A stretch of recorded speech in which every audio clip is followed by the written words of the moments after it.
প্ৰাকৃতিক পৰিৱেশত বছৰৰ প্ৰতিটো দিনেই ভোগদৈ নৈৰ পাৰত অৱসৰ আৰু বিনোদনৰ বাবে নাগাজাঙ্গা ইকো কেম্প পৰ্যটকৰ বাবে অন্যতম পছন্দৰ স্থান হিচাপে পৰিণত হৈছে। আমাৰ সাংবাদিক অনুপম বৰাই প্ৰস্তুত কৰা এই বিশেষ স্থানলৈ তথা যোৰহাট টাউনৰ পৰা কিছু নিলগত অৱস্থিত মৰিয়নিৰ নাগাজাঙ্গা ইকো কেম্পলৈ। এই ঠাইত বিশেষকৈ প্ৰাকৃতিক সৌন্দৰ্য আৰু নিৰ্মল পৰিৱেশৰ বাবে জনাজাত।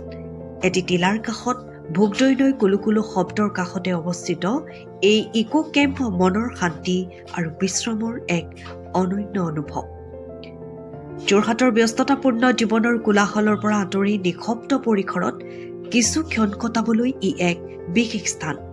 দেশী বিদেশী পৰ্যটকসকলৰ লগতে অসমৰ বিভিন্ন প্ৰান্তৰ পৰা লোকসকলে এই কেম্পলৈ আহে জিৰণি ল'বলৈ। ইয়াত থকাৰ লগতে সুস্বাদু দেশী খাদ্যৰ ব্যৱস্থা আছে। এই পৰিৱেশে সকলোকে আকৃষ্ট কৰি তোলে। নৈ কাষৰ সেউজীয়া প্ৰাকৃতিক দৃশ্য, মুক্ত বতাহ আৰু প্ৰদূষণৰ পৰা বহু দূৰৰ নিৰ্মল বায়ু।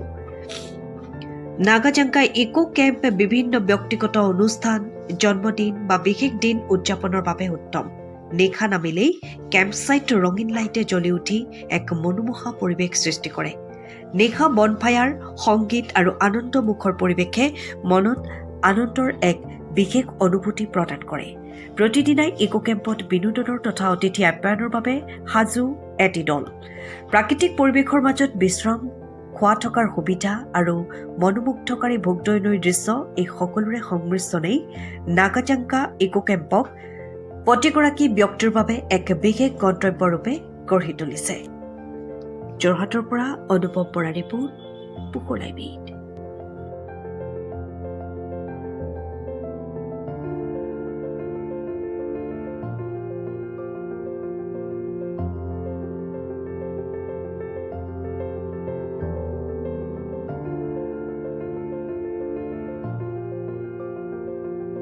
ইকো কেম্পে আপোনাৰ বৰ্তমান এইবছৰ 4টা বছৰ সম্পূৰ্ণ কৰি 5 নম্বৰ বৰ্ষত ভৰি দিছোঁ আৰু ৰাইজৰ সহায়টো ইতিমধ্যে 4 বছৰত আমি যথেষ্টখিনি পাইছোঁ।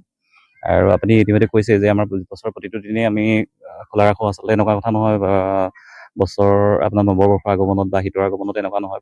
আমাৰ এই সুন্দৰ যি প্ৰাকৃতিক পৰিৱেশে ভৰা, বিশেষকৈ ভোগদৈ যি নৈসৰ্গিক শোভা, তাৰ মাজতে আমি এই ইকো কেম্পটো গঢ়ি তুলিবৰ কাৰণে অহৰহ চেষ্টা কৰি আছোঁ। আৰু এই সেউজীয়া বিনন্দীয়া পৰিৱেশৰ মাজতে যথেষ্ট সংখ্যক ৰাইজ, আলহী, বিদেশী পৰ্যটক ইতিমধ্যে আহি গৈছে আৰু ভাবিছোঁ ভৱিষ্যতেও সকলোৰে এনেকুৱা সহায় পাই থাকিম। আমাৰ নাগাজাঙ্গা ইকো কেম্প আপোনাৰ যোৰহাটৰ পৰা 27 কিলোমিটাৰ, 24 কিলোমিটাৰ দূৰত অৱস্থিত। মৰিয়নিৰ পৰা দক্ষিণ দিশত মকুকচং পথত আহিলে আপোনালোকে এই ইকো কেম্পলৈ আহিলে ইকো কেম্প পাব। আচলতে আমাৰ ইকো কেম্পটো আচলতে বনভোজ বুলি নহয়, আচলতে গোটেই বছৰৰ প্ৰতিটো দিনেই আমাৰ খোলা থাকে আৰু আমি ইয়াতে আমাৰ নিজৰ খোৱা বোৱাৰ সকলোখিনি ব্যৱস্থা ৰখা হৈছে। আৰু কোনোবাই যদি তেওঁলোকৰ বিভিন্ন আপোনাৰ ইভেণ্টবিলাকেই হওক, ঘৰুৱা অনুষ্ঠানেই হওক বা অফিচৰ যিকোনো অনুষ্ঠানেই হওক, তেওঁলোকে ইয়াত আয়োজন কৰিব পাৰে। খুব ভাল পালোঁ। আগতে আহিছিলোঁ যদিও এইটো পৰিৱেশ পোৱা নাছিলোঁ, কিন্তু আজি আহি ইমান বেছি ভাল লাগিলে আৰু খুব নিৰিবিলি, আচলতে খুব মানসিক শান্তি থকা এডোখৰ জেগা। ভোগদৈ নদীৰ কিনাৰত বহুত ধুনীয়া প্ৰাকৃতিক দৃশ্যৰ সৈতে আৰু ধুনীয়াকৈ সজাইছেও পাৰ্কখন। সেইটো কাৰণে বেছি ভাল লাগিলে। আৰু নিজে নিজে পৰিষ্কাৰ হৈ আহিছে আৰু কোনেও লেতেৰাও কৰা নাই, বা পৰিৱেশটো বহুত ধুনীয়া, ভাল লাগিছে। সেইকাৰণে বহুত আকৌ আহিম সেই মনোভাৱটো আছে। আকৌ এবাৰ অহাৰ যিটো মন, সেইটো আছে। ভাল লাগিলে, খুব ভাল লাগিলে। আহিছোঁ, মনটো ৰিলেক্স হ'ল, ৰিলেক্স কৰিবলৈ আহিছিলোঁ।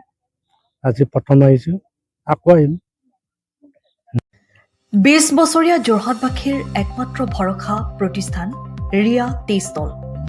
হয়, যোৰহাট পুৰণি বালিবাট স্থিত বিজি পথত আপোনালোকৰ আপোন আৰু ভৰসাৰ চাহ, মিঠাই, বিভিন্ন সুস্বাদু সমৃদ্ধ বিপণী Riya tea stall. Riya tea ষ্টলৰ দ্বিতীয়খন সংযোজন ৰিয়া টি ষ্টল ৰাইজৰ বাবে মুকলি। ইয়াত নানান ধৰণৰ বিস্কুট, ব্ৰেড, সুস্বাদু পেষ্ট্ৰি, কেক, চাহ, কফিৰ লগতে বাৰ্থডে কেক উপলব্ধ। লগতে অৰ্ডাৰ মতে যোগান ধৰা হ'ব।